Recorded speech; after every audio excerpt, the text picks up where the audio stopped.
Bon dia. Avui anem a veure com avaluar a l'alumnat en els finals de trimestre a través del document que vos presentaré a continuació. Abans de començar, és important que tinguem en compte que hi ha diferents documents que ens ajudaran a poder elaborar aquest document d'avaluació. El primer és la relació entre competències i instruments d'avaluació que tenim aquí davant. Aquí, si podeu veure, hi ha una columna que està en les competències clau i al costat quin instrument i àrea hem d'utilitzar per treure aquesta nota. Per exemple, la competència de comunicació lingüística la podrem treure de la nota que tinguem de l'àrea de castellà i de valencià. La competència plurilingüe serà la nota que tingueu en llengua estrangera, que és anglès. La competència de matemàtica i competència en ciència, tecnologia i enginyeria seria la mitja entre l'àrea de matemàtiques i l'àrea de projectes interdisciplinars.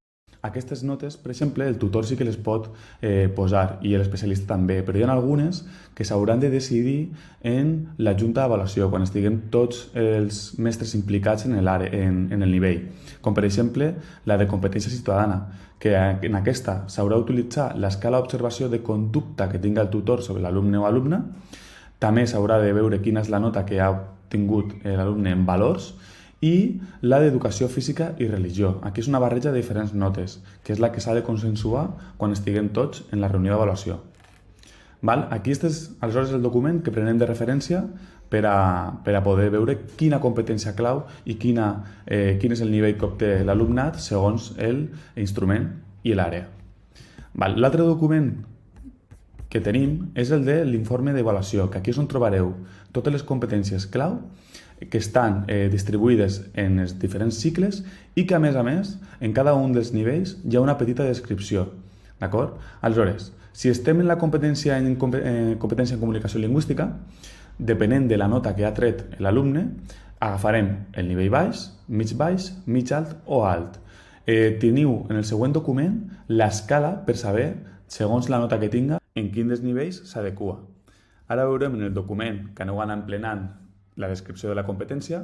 En la part superior hi ha una escala que us indica cada nivell, quina de les notes correspon dintre d'aquest nivell. Per exemple, el nivell baix ha de ser des del 0 fins al 4,75. Nivell mig baix, a partir del 4,75 fins al 6,75.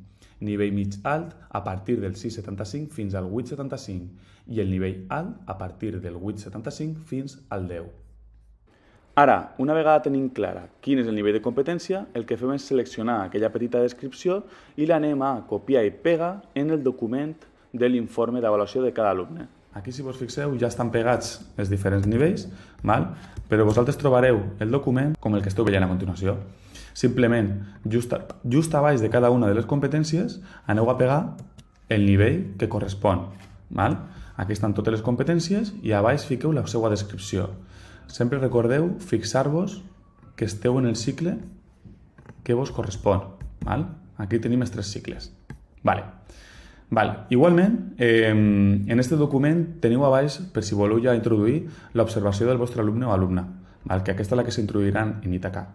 Per què és interessant aquest document?